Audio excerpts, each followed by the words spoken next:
Class. So இன்னைக்கு வந்து நம்ம என்ன பார்க்க போறோம் அப்படின்னா, அதாவது வைரஸ்களுடைய வகைப்பாடை வந்து நம்ம பார்க்க போறோம்.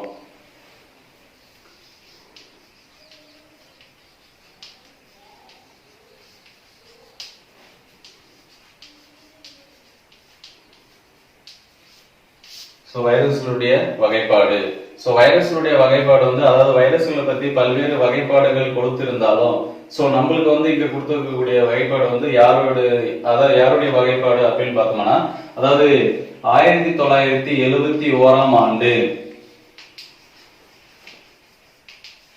டேவிட்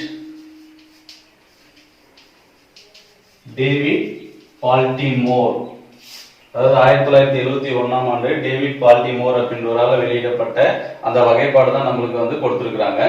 இந்த 1971ஆம் ஆண்டு இந்த டேவிட் பால்டிமோர் அப்படின்றவர் வந்து வைரஸ் வந்து எத்தனை வகையா வகைப்படுத்தியிருக்கிறார், எத்தனை வகுப்புகளா வந்து வகைப்படுத்தியிருக்கிறார் அப்படின்னா 7 வகுப்புகளாக வகைப்படுத்தியிருக்கிறார். எத்தனை வகுப்புகளாக வகைப்படுத்தியிருக்கிறார் அப்படின்னா 7 வகுப்புகளாக வகைப்படுத்தியிருக்கிறார். அவர் வந்து 7 வகுப்புகளா வகைப்படுத்துவதற்கு எடுத்துக்கொண்ட பண்புகள் என்னென்ன, எந்தெந்த பண்புகளின் அடிப்படையில் வந்து வைரஸ்களை வந்து அவர் 7 வகுப்புகளா பிரிச்சார் அப்படின்றத பத்தி பார்ப்போம். ஃபர்ஸ்ட் வந்து RNA பெருக்கம் அடையும் திறன்.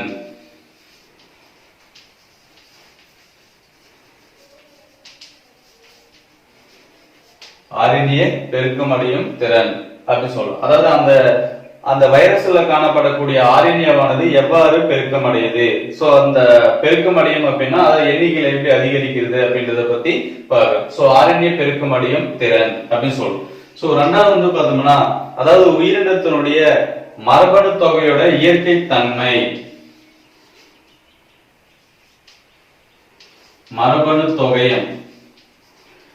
மரபணு தொகையம் அப்படின்னா என்ன, அதாவது ஜீனோம் அப்படின்னு சொல்லுவாங்க. அப்ப ஜீனோம் அப்படின்னா என்ன, ஒரு உயிரினத்துடைய ஒட்டுமொத்த DNA வரிசை அமைப்பு குறிக்கிறதுக்கு பேர் தான் நம்ம என்ன சொல்றோம் அப்படின்னா மரபணு தொகையம், அதாவது ஜீனோம் அப்படின்னு சொல்லுவோம். அந்த மரபணு தொகையத்தோட இயற்கை தன்மை. மரபணு தொகையத்துடைய இயற்கை தன்மை. மரபணு தொகையத்தோட இயற்கை தன்மை அப்படின்றது வந்து, அதாவது சிங்கிள் ஸ்டாண்ட் அப்படின்னா ஓரிலை அப்படின்றது அர்த்தம். ஒரே ஒரு இலையால் வந்து உருவாயிடும். அதே மாதிரி ஈரிலை அப்படின்னா டபுள் ஸ்டாண்ட் அப்படின்னு சொல்லும். மரபணு தொகையம், அதாவது மரபணு தொகையோட இயற்கை தன்மையை வந்து அடிப்படையிலும் அவர் கிளாசிபிகேஷன் கொடுத்திருக்காரு. அதாவது சிங்கிள் ஸ்டாண்ட் அப்படின்னா ஓரிலை அப்படின்னு சொல்லுவோம், டபுள் ஸ்டாண்ட் அப்படின்னா ஈரிலை அப்படின்னு சொல்லுவோம். ரைட். அதுக்கடுத்து வந்து பார்த்தோம்னா மூணாவது என்ன பண்பு எடுத்துக்கினார் அப்படின்னா மரபணு அப்படின்றது டிஎன்ஏவா அல்லது ஆர்என்ஏவா, அந்த வைரஸ் ஆனது வந்து என்ன மரபணு வந்து பெற்றிருக்குது, டிஎன்ஏவா அல்லது ஆர்என்ஏவா அப்படி சொல்றோம். அதுக்கடுத்து வந்து பார்த்தோம்னா, அதாவது தலைகீழ் மாற்றத்திற்கான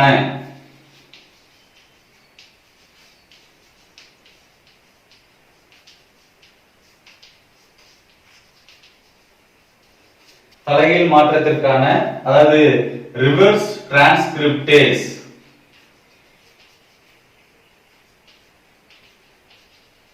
அந்த ரிவர்ஸ் டிரான்ஸ்கிரிப்டேஸ் அப்படின்ற நொதியை வந்து பயன்படுத்துதல். அதாவது ரிவர்ஸ் டிரான்ஸ்கிரிப்டேஸ் அப்படின்னு இப்ப நம்ம வந்து, அதாவது உயிரியோட மைய கொள்கையை வந்து பார்த்திருப்போம். அதாவது டிஎன்ஏல இருந்து ஆர்என்ஏ, ஆர்என்ஏல இருந்து புரதம். அதுதான் வந்து நம்ம என்ன சொல்றோம்னா மைய கொள்கை. ஆனா காம்ப்ளிமெண்டரி டிஎன்ஏல இருந்து ஆர்என்ஏ உருவாகிறது தான் நம்ம என்ன சொல்றோம் அப்படின்னா ரிவர்ஸ் டிரான்ஸ்கிரிப்டேஷன் அப்படின்னு சொல்றோம். அந்த தலைகீழ் மாற்றத்திற்கான நொதியை வந்து பயன்படுத்தக்கூடிய பண்பு அப்படின்னு சொல்றோம். அதுக்கடுத்து வந்து பார்த்தோம்னா, அதாவது ஆர்என்ஏ வெளிப்பாடு அடையும்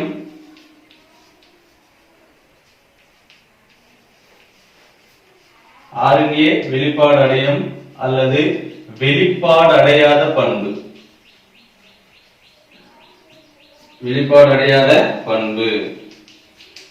இந்த 5 பண்புகளின் அடிப்படையில் தான் இந்த டேவிட் பால்டிமோர் அப்படின்றவர் என்ன பண்றாரு அப்படின்னா வைரஸ்ல வந்து மொத்தம் எத்தனை வகுப்பா பிரிக்கிறார் அப்படின்னா 7 வகுப்பா வந்து பிரிக்கிறாரு. RNA பெருக்கமடையும் திறன், மரபணு தொகையத்தோட இயற்கை தன்மை, அதாவது ஜீனோமோட இயற்கை தன்மை. ஜீனோமோட இயற்கை தன்மை அப்படின்னா நேச்சுரலாவே அந்த மரபணுவானது ஒரே ஒரு இலை, அதாவது இப்படி சிங்கிள் ஸ்டாண்டா இருக்கா இல்ல டபுள் ஸ்டாண்டா இருக்கா. சோ இப்போ வந்து இந்த மாதிரி இருந்தா நம்ம என்ன சொல்றோம் அப்படின்னா அது ஈரிலை அப்படி சொல்றோம். சோ ஓரிலையா இருக்கா அல்லது ஈரிலையா இருக்கா அப்படின்றது தான் வந்து நம்ம என்ன சொல்றோம் அப்படின்னா மரபணு தொகையத்தோட இயற்கை தன்மை அப்படி சொல்றோம். அடுத்து மரபணு வந்து என்ன மரபணு அங்க இருக்கு, டிஎன்ஏவா அல்லது ஆர்என்ஏவா. அடுத்து தலைகீழ் மாற்றத்திற்கான ரிவர்ஸ் டிரான்ஸ்கிரிப்டேஸ் அதாவது ஆர்டி நொதியை வந்து பயன்படுத்தும் தன்மை. அடுத்து ஆர்என்ஏ வந்து வெளிப்பாடு அடையும் அல்லது வெளிப்பாடு அடையாத பண்பு. சோ இந்த 5 பண்புகளோட அடிப்படையில தான் 1971ஆம் ஆண்டு இந்த டேவிட் பால்டிமோர் வந்து எத்தனை வைரஸ் வந்து எத்தனை வகுப்புகளா பிரிச்சிருக்கிறார் அப்படின்னா 7 வகுப்புகளா வந்து பிரிச்சிருக்காரு. என்னென்ன 7 வகுப்புகள் அப்படின்றத வந்து இப்ப பார்க்கலாம். சோ ஃபர்ஸ்ட் வந்து வகுப்பு வந்து 1. வகுப்பு வந்து 1 அதாவது டபுள் ஸ்ட்ராண்ட் டிஎன்ஏ கொண்ட வைரஸ்கள். டபுள் ஸ்ட்ராண்ட் டிஎன்ஏ கொண்ட வைரஸ்கள் அப்படி சொல்றோம். அதாவது டபுள் டிஎஸ் அப்படின்னா இது வந்து டபுள் எஸ் அப்படின்றது வந்து ஸ்ட்ராண்ட், அதாவது ஈரிலை அப்படின்னு சொல்லலாம் தமிழ்ல. ஈரிலை டிஎன்ஏக்களை கொண்ட வைரஸ்கள். எடுத்துக்காட்டு யார் அப்படின்னு பார்த்தோம்னா அடினோ வைரஸ்கள். டபுள் ஸ்ட்ராண்ட் டிஎன்ஏ வைரஸ்கள் எடுத்துக்காட்டு யார் அப்படின்னு பார்த்தோம்னா அடினோ வைரஸ்கள் அப்படின்னு சொல்றோம். ரைட். அடுத்து வந்து வகுப்பு 2 அதாவது டபுள் ஸ்ட்ராண்ட் டிஎன்ஏ கொண்ட வைரஸ்களை வந்து அது வெளிப்பாடு அடையக்கூடிய பண்பு அப்படி சொல்றோம். ஓகேவா. சோ வெளிப்பாடு அடையும்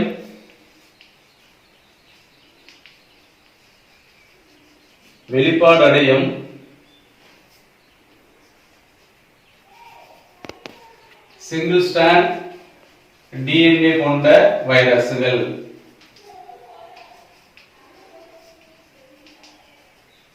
வெளிப்பாடு அடையும் சிங்கிள் ஸ்ட்ராண்ட் கொண்ட டிஎன்ஏ கொண்ட வைரஸ்கள் அப்படி சொல்றோம். சோ இவங்களுக்கு யார் எடுத்துக்காட்டுகள் அப்படின்னு பார்த்தோம்னா பார்வோ வைரஸ்கள். பார்வோ வைரஸ்கள் அப்படி சொல்றோம். அதாவது டபுள் ஸ்ட்ராண்ட் டிஎன்ஏ கொண்ட வைரஸ் எடுத்துக்காட்டு யார் பார்த்தோம்னா அடினோ வைரஸ்கள். வெளிப்பாடு அடையும் சிங்கிள் ஸ்ட்ராண்ட் கொண்ட டிஎன்ஏ வைரஸ்கள் எடுத்துக்காட்டு யார் அப்படின்னு பார்த்தோம்னா பார்வோ வைரஸ்கள். அடுத்து வந்து வகுப்பு வந்து 3. வகுப்பு 3 வந்து பார்த்தோம்னா டபுள் ஸ்ட்ராண்ட் ஆர்என்ஏ கொண்ட வைரஸ்கள்.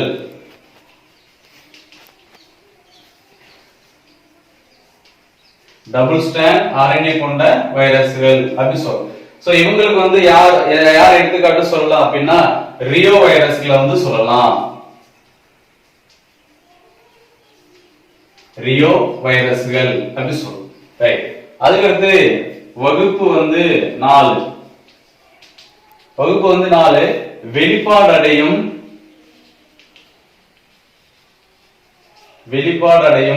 சிங்கிள் ஸ்ட்ராண்ட் கொண்ட ஆர்என்ஏ வைரஸ்கள்.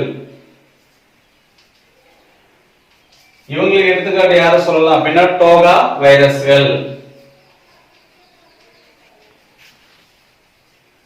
டோகா வைரஸ்களை வந்து சொல்லலாம் அப்படி சொல்றாங்க. அடுத்து வகுப்பு வந்து 5.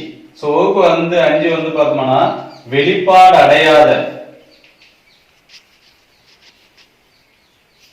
அடையாத single strand RNA virus.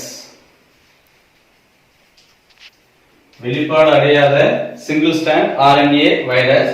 So அவங்களுக்கு வந்து யார் எடுத்துக்காட்டு சொல்லலாம் அப்படின்னா ராப்டோ வைரஸ்கள். ராப்டோ வைரஸ்கள் அப்படி சொல்றோம். அதாவது வெளிப்பாடு அடையாத சிங்கிள் ஸ்ட்ராண்ட் ஆர்என்ஏ கொண்ட வைரஸ்கள் எடுத்துக்காட்டு யார் அப்படின்னா ராப்டோ வைரஸ்கள் அப்படி சொல்றோம். ரைட். அடுத்து வகுப்பு வந்து 6. சோ வகுப்பு வந்து 6 அப்படின்றது வந்து பார்த்தோம்னா அதாவது வெளிப்பாடு அடையாத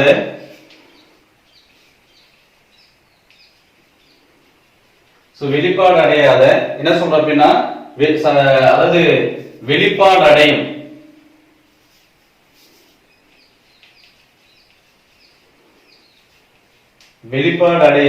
அதே மாதிரி வந்து பார்த்தோம்னா அது சிங்கிள் ஸ்ட்ராண்ட் ஆர்என்ஏ. சோ வெளிப்பாடு அடையும் சிங்கிள் ஸ்ட்ராண்ட் ஆர்என்ஏ அதாவது ஆர்டி. சோ ரிவர்ஸ் டிரான்ஸ்கிரிப்டேஸ் அதாவது அந்த தலைகீழ் மாற்றத்துக்கான நொதியை வந்து பயன்படுத்துது. சோ அது வந்து இந்த வைரஸ் ஆனது வந்து பார்த்தோம்னா அதாவது யாருடன் பெருக்கம் அடையும் அப்படின்னு பார்த்தோம்னா ஆர்என்ஏ உடன் பெருக்கம் அடையும்.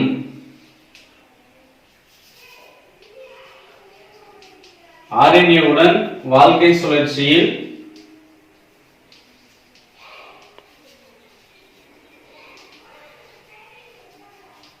அதாவது RNA உடன் வாழ்க்கை சுழற்சியில் வந்து பெருக்கம் அடையும் அப்படி சொல்றோம்.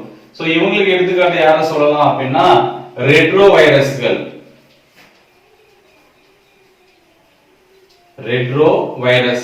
அப்படி சொல்றோம். ஓகேங்களா? அதாவது சிங்கிள் ஸ்ட்ராண்ட் RNA கொண்ட வைரஸ்கள் அப்படி சொல்றோம். சோ சிங்கிள் ஸ்ட்ராண்ட் RNA கொண்ட வைரஸ்கள் வெளிப்பாடடையும் சிங்கிள் ஸ்ட்ராண்ட் RNA கொண்ட வைரஸ்கள் அதாவது தலைகீழ் மாற்றத்திற்கான நொதியை வந்து பயன்படுத்துது. சோ இவங்க வந்து வாழ்க்கை சுழற்சியில் வந்து RNA உடன் பெருக்கம் அடைவாங்கன்னு சொல்லுவாங்க. இவங்களுக்கு எடுத்துக்காட்டு நம்ம என்ன சொல்றோம் அப்படின்னா ரெட்ரோ வைரஸ்கள் அப்படி சொல்றோம். ரைட். கடைசி வகுப்பு அதாவது வகுப்பு வந்து 7. சோ வகுப்பு வந்து 7 அப்படின்றது பார்க்கும்போது அதாவது double strand. So double strand வந்து பார்த்தோம்னா அதாவது double strand RNA. So double strand RNA கொண்ட சோ வெளிப்பாடு அடையும் வைரஸ் அப்படி சொல்றோம். ஓகேவா? டபுள் ஸ்ட்ராண்ட் RNA கொண்ட வெளிப்பாடு அடையும் வைரஸ். சோ இதுவும் வந்து அதாவது RT ரிவர்ஸ் டிரான்ஸ்கிரிப்டேஸ் நொதியை வந்து பயன்படுத்துது.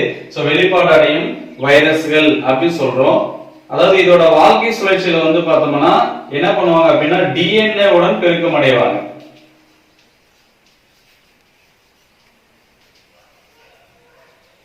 வாழ்க்கை சுழற்சியில் வந்து என்ன பண்ணுவாங்க அப்படின்னா DNA உடன் பெருக்கம் அடைவாங்க அப்படி சொல்றோம். ரைட். சோ இவங்களுக்கு வந்து எடுத்துக்காட்டா யார் சொல்லலாம் அப்படின்னு பார்த்தோம்னா ஹெபடானா வைரஸ் அப்படி சொல்லலாம். ஹெபடானா வைரஸ்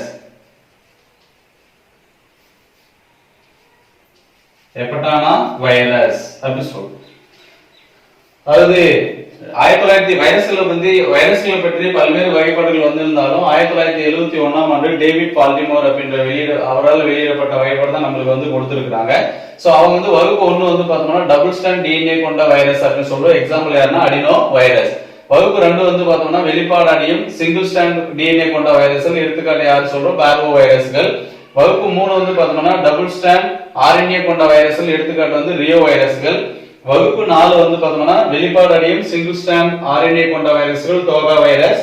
வகுப்பு 5 வந்து பார்த்தோம்னா வெளிப்பாடு அடையாத சிங்கிள் ஸ்ட்ராண்ட் கொண்ட RNA வைரஸ்கள். ராப்டோ வைரஸ்கள் அப்படின்னு சொல்றோம். வகுப்பு 6 வெளிப்பாடு அடையும் சிங்கிள் ஸ்ட்ராண்ட் RNA அதாவது ரிவர்ஸ் டிரான்ஸ்கிரிப்டேஸ் தலைகீழ் மாற்றத்திற்கான நொதியை வந்து பெற்றக்கூடிய RNA வைரஸ் அதாவது அதோட வாழ்க்கை சுழற்சியில் வந்து RNA ஓட அவங்க பெருக்கம் அடைவாங்கன்னு சொல்றாங்க. ரெப்டோ வைரஸ்கள் சொல்றோம். டபுள் ஸ்ட்ராண்ட் RNA கொண்ட வெளிப்பாடு அடையும் வைரஸ்கள். இவங்களும் RT ரிவர்ஸ் டிரான்ஸ்கிரிப்டேஸ் நொதியை வந்து பயன்படுத்துவாங்க. வாழ்க்கை சுழற்சியில் வந்து DNA உடன் அவங்க வந்து பெருக்கம் அடைவாங்க அப்படி சொல்றோம். சோ ஹெபடானா வைரஸ்கள் அப்படி சொல்றோம். ரைட். சோ இதுதான் வைரஸ்கள் பத்தியான வகைப்பாடு அப்படி சொல்றோம். ரைட். அதுக்கடுத்து வந்து பார்த்தோம்னா வைரஸ்களுடைய மரபணு தொகையம் அப்படி சொல்றோம். சோ வைரஸ்களுடைய மரபணு தொகையம்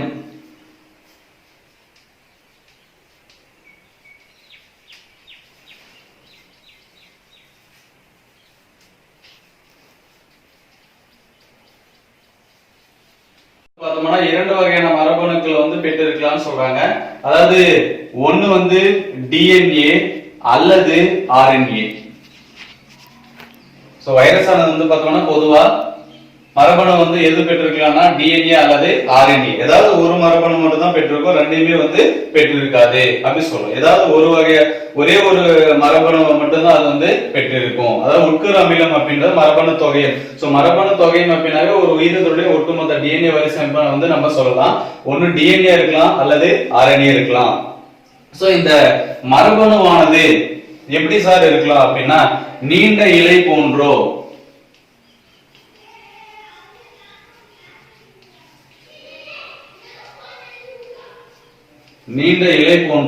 அல்லது வட்டமாகவோ இருக்கலாம் அப்படி சொல்றாங்க. சோ அதாவது ஒரு வைரஸுடைய மரபணு தொகையமானது ஒன்னு DNA இருக்கலாம் அல்லது RNA இருக்கலாம். எப்பயுமே வந்து பார்த்தோம்னா ரெண்டுமே சேர்ந்து இருக்காது, ஏதாவது ஒண்ணுதான் இருக்கும்.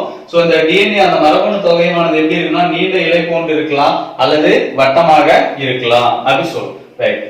சோ இப்போ பொதுவா வந்து ஒரே ஒரு அலகா தான் இருக்கும்.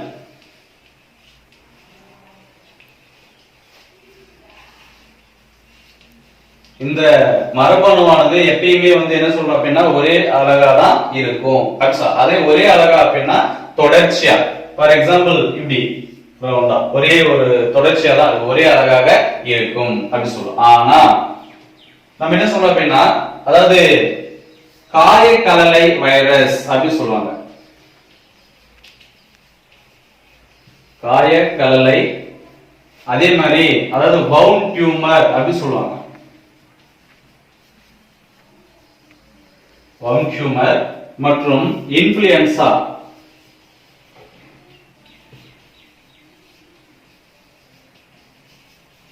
சோ இந்த ரெண்டு வைரஸ்லயும் வந்து பார்த்தோம்னா, அதாவது அந்த மரபணுவானது தொடர்ச்சியாக இல்லாமல் சிறு சிறு துண்டுகளா வந்து இருக்கலாம் அப்படி சொல்றாங்க. அதாவது அந்த அந்த மரபணுவானது வந்து என்ன சொல்றோம் அப்படின்னா ஒரே அழகாக இருக்கும். பெரும்பாலும் அதாவது 99% வந்து எப்படி இருக்கும் அப்படின்னா ஒரே அழகாக இருக்கும்னு சொல்றோம். ஆனா அந்த காயக்கலலை வைரஸ்லயும் இன்ஃப்ளூயன்சா வைரஸ்லயும் வந்து பார்த்தோம்னா அந்த மரபணு தொகையமானது சிறு சிறு துண்டுகளா வந்து இருக்கும் அப்படி சொல்றோம். ரைட். சோ அந்த மரபணு தொகையானது டிஎன்ஏவாக இருந்தால் அந்த வைரஸை வந்து நம்ம என்ன சொல்லலாம் அப்படின்னா, ஓகேவா, டிஆக்சி வைரஸ்கள் அப்படி சொல்லலாம். டிஆக்சி வைரஸ்கள் அப்படி சொல்லலாம். அந்த மரபணு தொகையமானது டிஎன்ஏவா இருந்தா அதை வந்து நம்ம என்ன சொல்றோம் அப்படின்னா டிஆக்சி வைரஸ்கள் அப்படி சொல்றோம். அதே மரபணு தொகையமானது ஆர்என்ஏவாக இருந்தால் அதை வந்து நம்ம என்ன சொல்றோம் அப்படின்னா ரிபோ வைரஸ்கள் அப்படி சொல்றோம். டிஎன்ஏவானது வந்து அதாவது அந்த மரபணு தொகையமானது டிஎன்ஏவாக இருந்தால் டிஆக்சி வைரஸ்கள் என்றும், அதே மாதிரி அந்த ஆர்என்ஏவாக இருந்தால் ரிபோ வைரஸ்கள் என்றும் அழைக்கலாம் அப்படி சொல்றாரு. ரைட். சோ அந்த மரபணு தொகையமானது டிஎன்ஏவாக இருந்தால் டிஆக்சி வைரஸ்கள் என்றும், ஆர்என்ஏவாக இருந்தால் என்ன சொல்றோம் அப்படின்னா ஆக்சி ரிபோ வைரஸ்கள் என்று, அதாவது ரிபோ வைரஸ்கள் அப்படின்னும் சொல்றோம் அப்படி சொல்றோம்.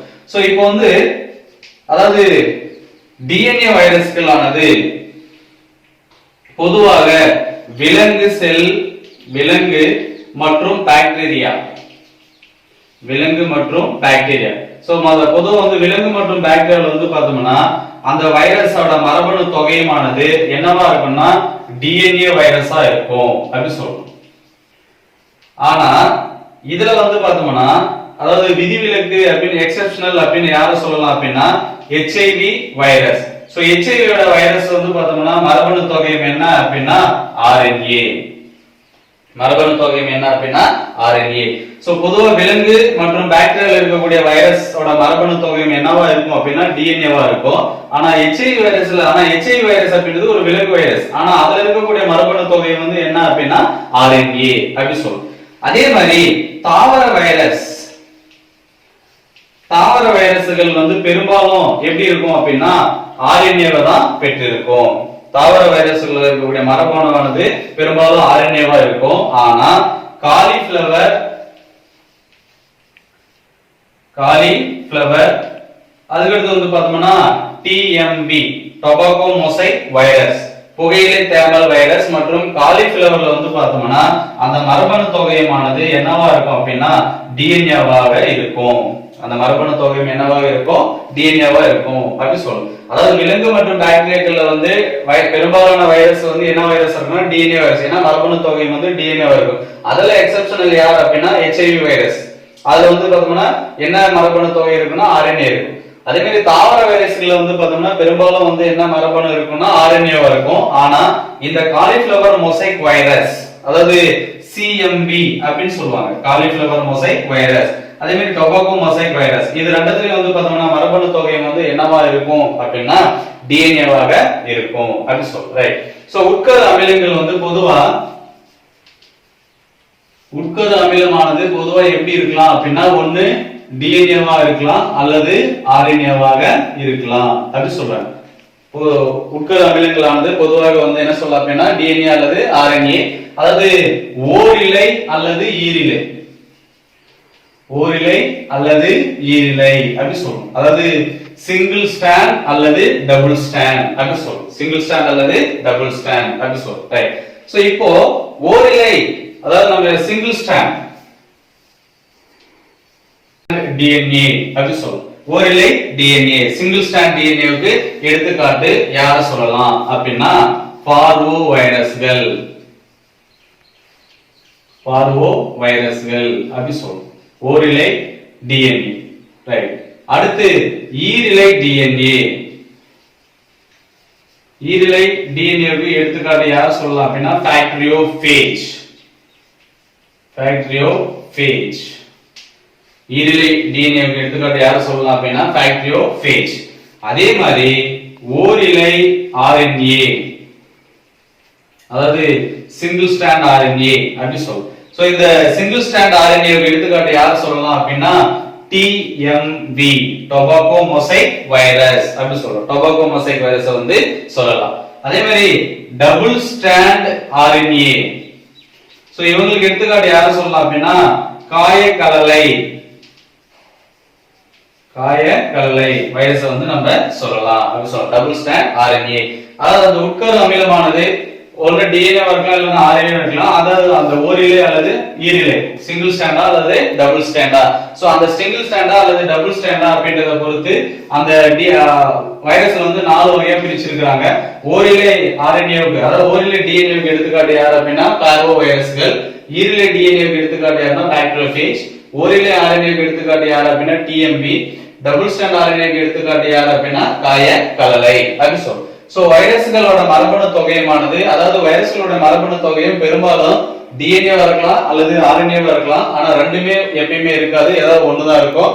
சோ இந்த மரபணு ஆனது வந்து பார்த்தோம்னா எப்படி இருக்கலாம்னா நீண்ட இலை போன்றோ அல்லது உடல் வட்டமாகவோ இருக்கலாம் அப்படின்னு சொல்றாங்க. ஒரே அழகா தான் இருக்கும் அப்படின்னு சொல்றோம். ஆனா காயக்கலலை வைரஸ்லயும் இன்ஃபுளுன்சா வைரஸ்லயும் வந்து பார்த்தோம்னா இந்த மரபணு தொகையமானது அதாவது சிறு சிறு துண்டுகளா வந்து இருக்கும் அப்படின்னு சொல்றோம்.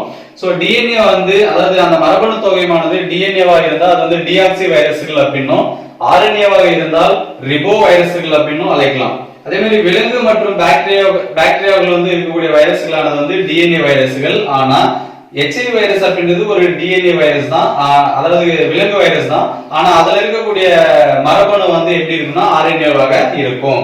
தாவர வைரஸ்கள் வந்து பெரும்பாலும் என்னவா இருக்குன்னா ஆர்என்ஏ வைரஸ்கள். அதுல காலிஃபிளவர் மற்றும் டொபாக்கோ மொசைக் வைரஸ் இவங்க ரெண்டு பேருமே வந்து மரபணு தொகை எப்படி இருக்கும்னா டிஎன்ஏவாக இருக்கும். சோ அந்த டிஎன்ஏ வந்து அதாவது உட்கரு அமிலமானது ஓரிலையாவோ அல்லது ஈரிலையாவோ இருக்கலாம்னு சொல்றாங்க. ஓரிலை டிஎன்ஏவுக்கு எடுத்துக்காட்டு வந்து அதாவது யார் அப்படின்னு சொல்லுவாங்கன்னா பார்வோ வைரஸ்கள், ஈரிலை டிஎன்ஏவுக்கு எடுத்துக்காட்டு யார் அப்படின்னா பாக்டீரியோஃபேஜ். அதே மாதிரி ஓரிலை ஆர்என்ஏவுக்கு எடுத்துக்காட்டு வந்து டிஎம்பி, அதாவது ஈரிலை ஆர்என்ஏவுக்கு எடுத்துக்காட்டு யார் அப்படின்னா காயக்கலலை அப்படி சொல்றோம். சோ அடுத்து வந்து என்ன பார்க்க போறோம் அப்படின்னா புகையிலை தேமல் வைரஸோட அமைப்பு.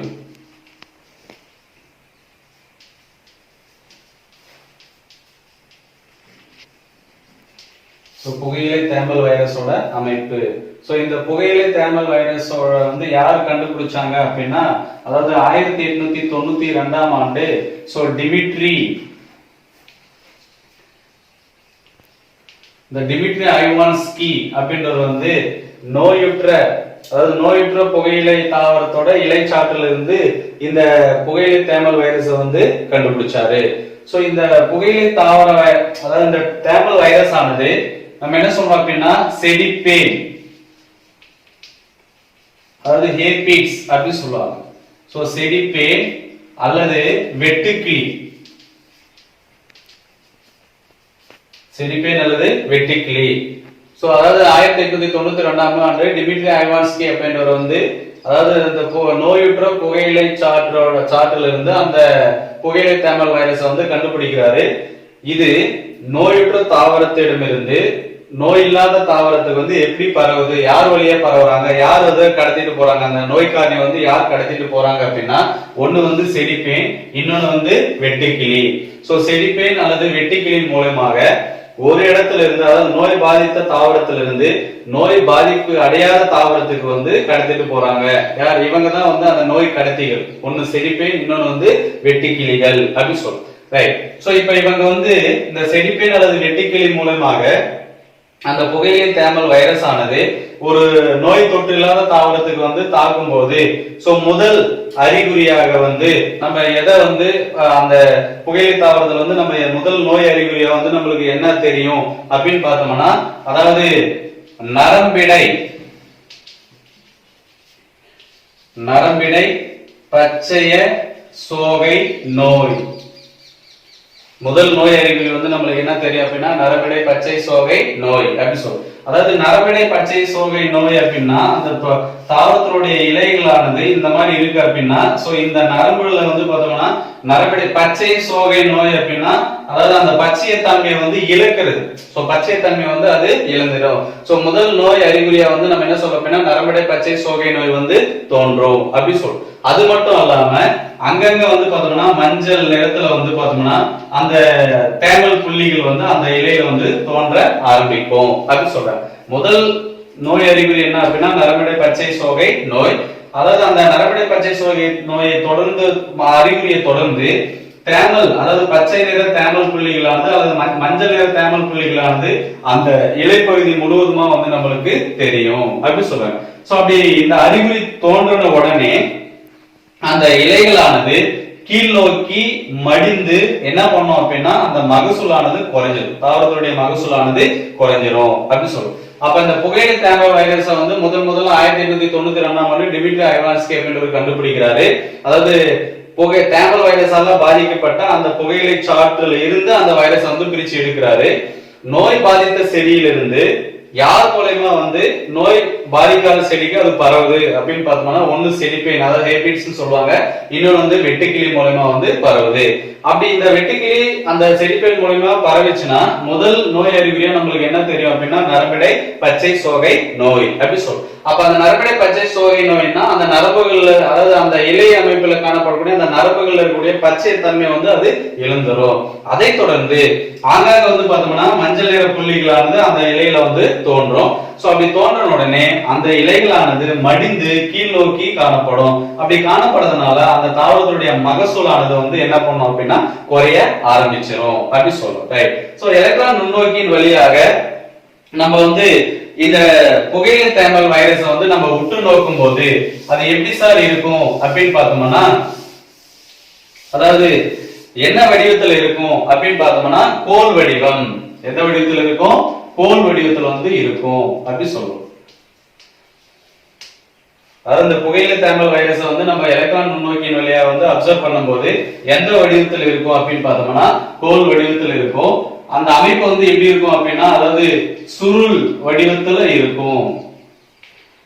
கோல் வடிவத்துல இருக்க சுருள் வடிவத்துல வளைஞ்சு இருக்கும்னு சொல்றோம். அந்த சுருள் வடிவத்தில் காணப்படக்கூடிய இந்த வைரஸோட அளவு எவ்வளவு இருக்கும் அப்படின்னு பார்த்தோம்னா 300x20 nano metre.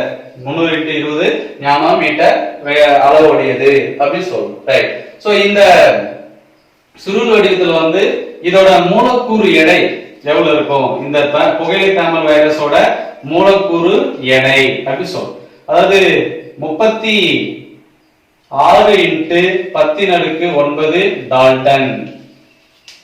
36x10�9 Dalton அப்படி சொல்றோம். ஓகேவா? சோ அதாவது எவ்வளவு சொல்றோம் அப்படின்னா 6000 ஒரு டால்டன் அப்படின்றது வந்து எவ்வளவு அப்படின்னா 1. அதாவது 66390666050 50x10⁻2 அப்படி சொல்றோம். 10⁻2 அப்படி சொல்றோம். ரைட். சோ அதாவது இந்த இந்த மூலக்கூறு எடையானது வந்து எவ்வளவு இருக்கும் அப்படின்னா 39x10⁻9 டால்டன் அப்படி சொல்றோம். ஒரு டால்டன் எவ்வளவு அப்படின்னா 1.660536050x10⁻2 அதாவது டால்டன் வந்து கிலோ கணக்கில் சொல்லும் போது அவ்வளவு வரும் அப்படி சொல்றோம். சோ அதாவது புகையிலை தேமல் வைரஸ் வந்து நம்ம எலக்ட்ரான் நுண்ணோக்கின் வழியா பார்க்கும்போது என்ன வடிவத்தில் இருக்குன்னா கோல் வடிவத்தில் இருக்கும். அதாவது அந்த சுருள் வடிவத்தில் இருக்கக்கூடிய அந்த அமைப்பானது வந்து அளவு வந்து எவ்வளவு இருக்குன்னா 300x20 நானோ மீட்டர். சோ இந்த புகையிலை தேமல் வைரஸோட மூலக்கூறு எடை எவ்வளவு அப்படின்னா 39x10⁻9 டால்டன் அப்படின்னு சொல்றோம். ரைட். சோ இப்ப இந்த வைரஸ் ஆனது இந்த புகையிலை தேமல் வைரஸ் ஆனது 2 முக்கியமான பகுதிகளை வந்து கொண்டிருக்குது அப்படி சொல்றோம். ஒண்ணு வந்து புரத உறை. அந்த புரத உரையை நம்ம எப்படி சொல்லலாம் அப்படின்னா கேப்சிட் அப்படி சொல்றோம். இன்னொன்னு வந்து பார்த்தோம்னா உட்கரு. சோ இதுதான் அதாவது வந்து விரியான் அப்படின்னு சொல்லக்கூடிய விரியான் அப்படின்னு சொல்ல. விரியான் அப்படின்னு என்ன சார் அப்படின்னா அதாவது அதுல வந்து உட்கரு அமிலமும் இருக்கணும், புரதமும் இருக்கணும். சோ உட்கரு அமிலம் புரதம் ரெண்டும் இருந்து நோய் உண்டாக்கக்கூடிய திறன் அதுக்கு இருந்தா அதுக்கு பேர் நம்ம என்ன சொல்லலாம் அப்படின்னா விரியான். அந்த விரியான் அப்படின்னு சொல்லக்கூடிய அந்த வைரஸ் துகளானது இரண்டு முக்கியமான பகுதிகளை வந்து பெற்றிருக்குன்னு சொல்றோம். ஒன்னு புரத உரையால் சொல்லப்பட்ட கேப்சிட், இன்னொன்னு வந்து உட்கரு அப்படி சொல்றோம். சோ அதாவது அந்த புகையிலை தேமல் வைரஸோட அமைப்பு வந்து பார்த்தோம்னா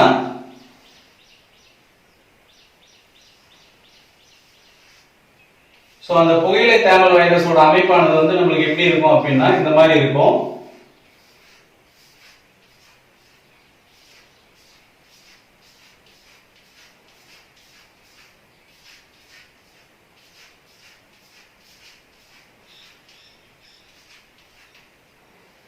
இந்த மாதிரி சோ இப்போ வந்து இது வந்து பார்த்தோம்னா என்ன சொல்றோம் அப்படின்னா அதாவது உட்கரு, இது வந்து பார்த்தோம்னா புரத உரை அப்படி சொல்றோம். ஓகேவா? ரைட். சோ புரத உரையால் சொல்லப்பட்ட கேப்சிட், அதாவது புரத உரைக்கு பேர் தான் நம்ம என்ன சொல்றோம் அப்படின்னா கேப்சிட் உட்கரு அமிலத்தை வந்து பெற்றிருக்கும் அப்படி சொல்றோம். இங்க வந்து பார்த்தோம்னா இதுக்கு பேர் நம்ம என்ன சொல்றோம் அப்படின்னா அதாவது உட்கரு அப்படி சொல்றோம். அந்த உட்கருவானது மையத்துல இருக்கும். அந்த உட்கருவை சுத்தி வந்து யார் இருப்பாங்க அப்படின்னா புரத உரை வந்து சூழ்ந்து காணப்படும் அப்படி சொல்றோம். ரைட்.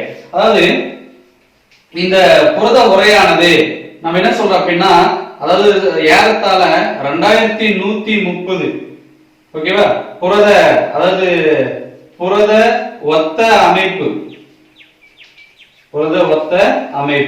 அப்படி சொல்றோம். அதாவது கேப்சோமியர்கள்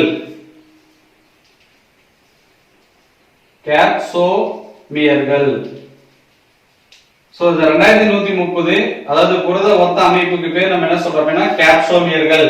சோ இப்போ நம்ம இருக்கு அப்படின்னா இது வந்து ஒரு கேப்சோமியர், அப்ப இந்த மாதிரி இருக்குது ஒரு கேப்சோமியர். அப்ப இது கிட்டத்தட்ட எவ்வளவு இருக்குன்னா 2130 கேப்சோமியர் இருக்கும். அந்த புரத உரையால் சொல்லப்பட்ட 2130 புரத உரையால் சொல்லப்பட்ட ஒத்த அளவுனா அந்த கேப்சோமியர்களை சுத்தி சூழ்ந்துதான் மையத்துல யார் இருப்பாங்க அப்படின்னா உட்கரு இருக்கும். மையத்துல உட்கரு இருக்கும். அந்த மையத்துல இருக்கக்கூடிய உட்கருவை சுத்தி எவ்வளவு புரத உரைகள் இருக்குன்னா 2130 புரத உரைகளா வந்து இருக்கும். அது ஒத்த அமைப்புடைய புரத உரைகள். அதுக்கு பேர் நம்ம என்ன சொல்றோம் அப்படின்னா கேப்சோமியர்கள் அப்படி சொல்றோம். சோ இந்த மையத்துல யார் இருப்பாங்க அப்படின்னா உட்கரு இருப்பாங்க அப்படி சொல்றோம். மையத்துல உட்கரு இருப்பாங்க. அந்த உட்கருவானது வந்து RNA அப்படி சொல்றோம். ஓகேவா? சோ மையத்துல வந்து என்ன சொல்றோம் அப்படின்னா உட்கரு இருப்பாங்க. அந்த மையத்துல இருக்கக்கூடிய அதாவது ஓரிலை RNA வந்து காணப்படும் அப்படி சொல்றோம். இந்த RNA வந்து என்ன சொல்றோம் அப்படின்னா ஓரிலை RNA, மையப்பகுதியில் வந்து ஓரிலை RNA இருக்கும் அப்படி சொல்றோம். ரைட். சோ இந்த அதாவது ஒரு முழு புகையிலை தேமல் வைரஸை உருவாக்கான அந்த அனைத்து தகவல்களும் எங்க இருக்கும் அப்படின்னா இந்த உட்கருவுல தான் இருக்கும் அப்படி சொல்றோம். ஒரு முழு வைரஸ் துகள் புகையிலை தேமல் வைரஸ் துகளை உருவாக்கான அனைத்து மரபு தகவல்களும் எங்க இருக்கும் அப்படின்னா இந்த ஓரிலை RNA குள்ளதான் இருக்கும் அப்படி சொல்றோம். ரைட்.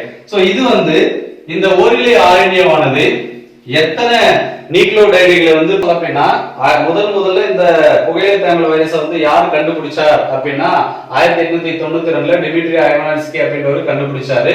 அதாவது அந்த புகையிலையால் பாதிக்கப்பட்ட தேமல் வைரஸால் பாதிக்கப்பட்ட அந்த புகையிலையோட இலை சாற்றில் இருந்து பிரித்து எடுத்தாரு அப்படி சொல்றோம்.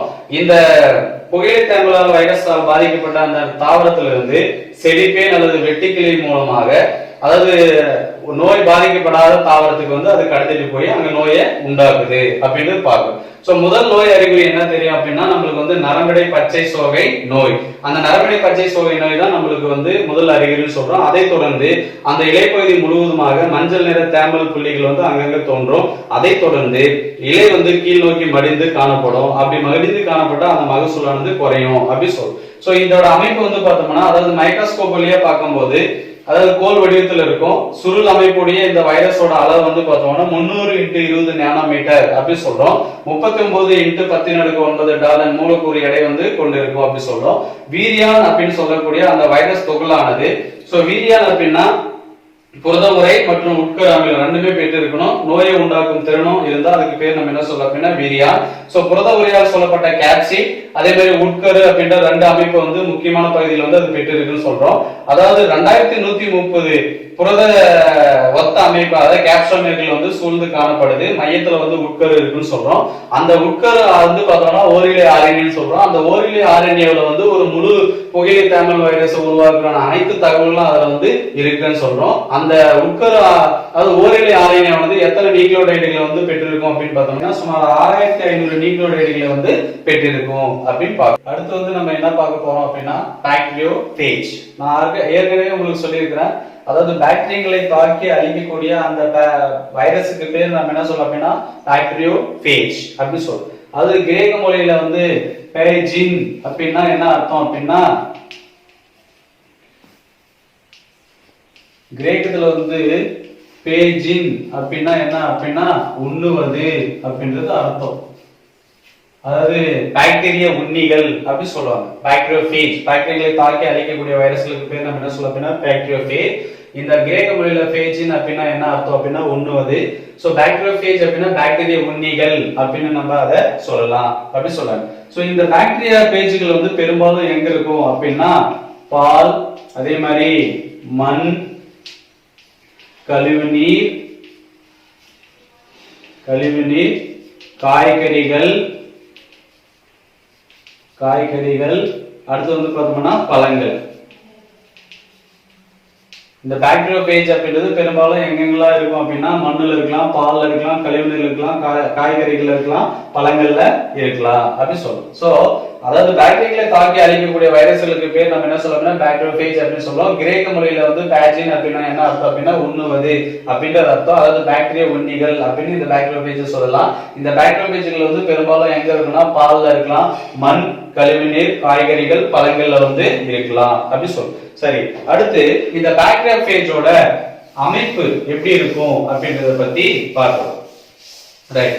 சோ இந்த பாக்டீரியோபேஜோட அதாவது மைக்ரோஸ்கோப் வழியா நம்ம அப்சர்வ் பண்ணும்போது இது வந்து எப்படி இருக்கும் அப்படின்னு பார்த்தோம்னா தலைப்பிரட்டை வடிவத்துல இருக்கும் அப்படி சொல்றோம். என்ன வடிவத்துல இருக்கும்? தலைப்பிரட்டை வடிவத்துல வந்து இருக்கும் அப்படி சொல்றோம். சோ இது வந்து பார்த்தோம்னா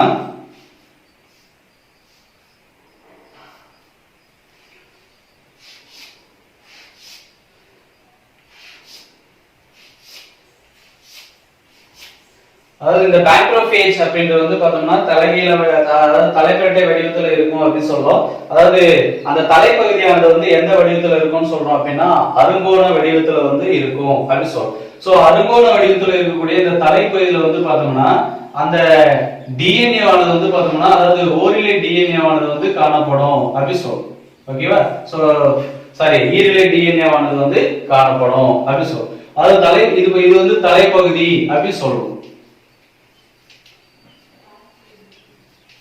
இது வந்து டிஎன்ஏ அதாவது ஈரிலை டிஎன்ஏ அப்படி சொல்றோம். ரைட். சோ இந்த பகுதி வந்து பார்த்தோம்னா நம்ம என்ன சொல்றோம் அப்படின்னா கழுத்து பட்டை அப்படி சொல்றோம். இதுக்கு பேர் நம்ம என்ன சொல்றோம் அப்படின்னா கழுத்து பட்டை.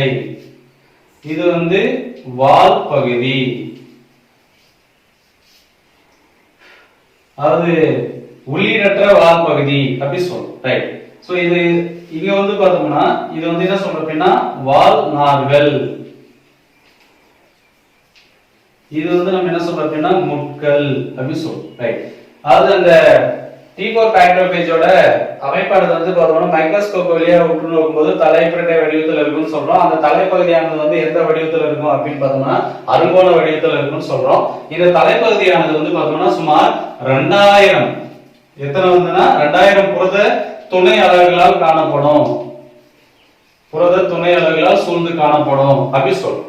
ரைட். சோ இப்போ இந்த அதாவது இந்த தலைப்பகுதி வந்து அருங்கோண வடிவம் உடையது அப்படி சொல்றோம். இந்த வால் பகுதியும் இந்த தலைப்பகுதியை வந்து இணைக்கிறது யார் அப்படின்னா இந்த கழுத்து பட்டை. அதாவது வால் பகுதியும் தலைப்பகுதியை இணைக்கிறவங்க யார் அப்படின்னா கழுத்து பட்டை அப்படி சொல்றோம். இந்த கழுத்து பட்டை கீழே வந்து பார்த்தோம்னா ஒரு மைய குழாய், அதாவது ஒரு பைப் லைக் ஸ்ட்ரக்சரா இருக்கும். அது வந்து உள்ளீடற்றது அப்படின்னா உள்ள எதுவுமே இருக்காது. அதாவது உள்ளீடற்ற ஒரு மைய குழாயானது வந்து காணப்படுது அப்படி சொல்றோம். ஓகேவா? சோ உள்ளீடற்ற ஒரு மைய குழாயானது வந்து காணப்படுது அப்படி சொல்றோம். அது கீழே இருக்கக்கூடியது வந்து பார்த்தோம்னா என்ன சொல்றோம் அப்படின்னா வால் பகுதி அப்படி சொல்றோம்.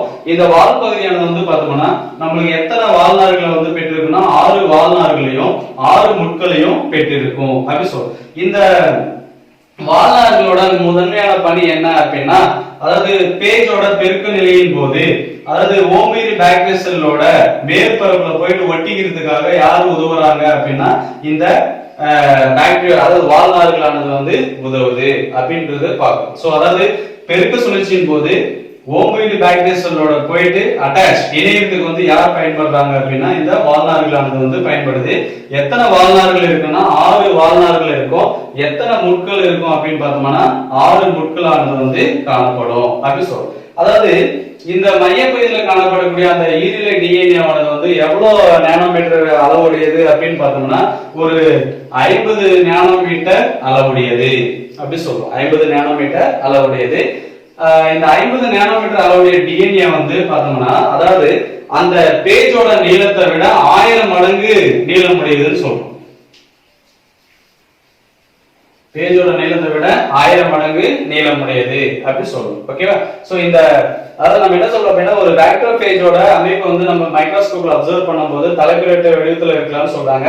அந்த தலைப்பகுதியானது வந்து அறுகோண வடிவத்துல இருக்கும்னு சொல்றோம். அதாவது ஒன்று தலைப்பகுதி இருக்கும், அடுத்து கழுத்துப்பட்டை இருக்கும், அதுக்கடுத்து வந்து பார்த்தோம்னா வால் பகுதி இருக்கும். இது வந்து மையக்குழாய் அப்படி சொல்றோம். இந்த கழுத்துப்பட்டை தான் தலைப்பகுதியை போயிட்டு யார் கூட இணைக்குது அப்படின்னா வால் பகுதி கூட இணைக்குது அப்படி சொல்றோம். அந்த தலைப்பகுதியானது வந்து சுமார் எத்தனை புரத துணையாளர்களால் சூழப்பட்டு காணப்படும் அப்படின்னு பார்த்தோம்னா சுமார் 2000 புரத துணையாளர்களால் சூழப்பட்டு காணப்படும் அப்படின்னு சொல்றோம். அந்த புரத துணையாளர்களால் சூழ்ந்து காணப்படக்கூடிய உள்ள வந்து யார் இருப்பாங்கன்னா உட்கரு அமிலம் இருப்பாங்க. அதாவது டிஎன்ஏ ஈரிலை டிஎன்ஏ வந்து காணப்படும் அப்படி சொல்றோம். இந்த தலைப்பகுதியை வந்து வால்பகுதி கூட இணைக்கிறவங்க யார் அப்படின்னா இந்த அதாவது கழுத்துப்பட்டை தான் வந்து இணைக்கிறாங்க அப்படி சொல்றோம். இந்த கழுத்துப்பட்டையில தொடர்ந்து கீழே இருக்கக்கூடிய அந்த மையக்குழாயானது வந்து உள்ளிட்டது அப்படி சொல்றோம். கீழே இருக்கக்கூடிய அந்த பகுதியானது அடித்தட்டு. சோ இதுக்கு பேர் நம்ம என்ன சொல்றோம் அப்படின்னா அடித்தட்டு பகுதி அப்படி சொல்றோம். இந்த அடித்தட்டானது அதாவது எத்தனை வாழ்நாள்களையும் எத்தனை முட்களையும் பெற்றிருக்கும் அப்படின்னா 6 வாழ்நாள்களையும் 6 முட்களையும் வந்து பெற்றிருக்கும் அப்படின்னு சொல்றோம். இந்த 6 வாழ்நாள்கள் வந்து எதுக்கு சார் பயன்படுது அப்படின்னா அதாவது பெருக்கம் அடையும் போது ஓம்புயிரி செல்லோட பாக்டீரியா செல்லோட போயிட்டு வந்து இணையத்துக்கு வந்து யார் பயன்படுறாங்கன்னா இந்த வாழ்நாள்களானது வந்து பயன்படுது அப்படி சொல்றோம். சோ அந்த ஈரிலை டிஎன்ஏவோட அளவு எவ்வளவு இருக்குன்னா ஒரு 50 நானோமீட்டர் அளவு இருக்குன்னு சொல்றோம். அந்த 50 நானோமீட்டர் அளவுடைய அந்த டிஎன்ஏவானது அந்த ஒரு முழு பாக்டீரியோட நீளத்தை போன்று 1000 மடங்கு நீளமா இருக்கலாம் அப்படின்னு சொல்லி சொல்றாங்க. ஓகே சில்ட்ரன், இன்னைக்கு கிளாஸ்ல வந்து நம்ம என்னென்ன பார்த்தோம் அப்படின்னா அதாவது பாக்டீரியாவோட வகைப்பாடு. சோ பாக்டீரியாவோட வகைப்பாடு வந்து யார் சொன்னது அப்படின்னா டேவிட் பால்டிமோர் 1901 அப்படின்றத பார்த்தோம். அவரு 7 கிளாஸா வந்து பிரிச்சிருக்கிறார் அப்படின்றத பார்த்தோம். அடுத்து ஒரு புகையிலை தேமல் வைரஸோட அமைப்பு பார்த்தோம். அதே மாதிரி T4 பாக்டீரியோபேஜோட அமைப்பு பார்த்தோம். Thank you children. Next class வந்து மீதி பார்க்கலாம்.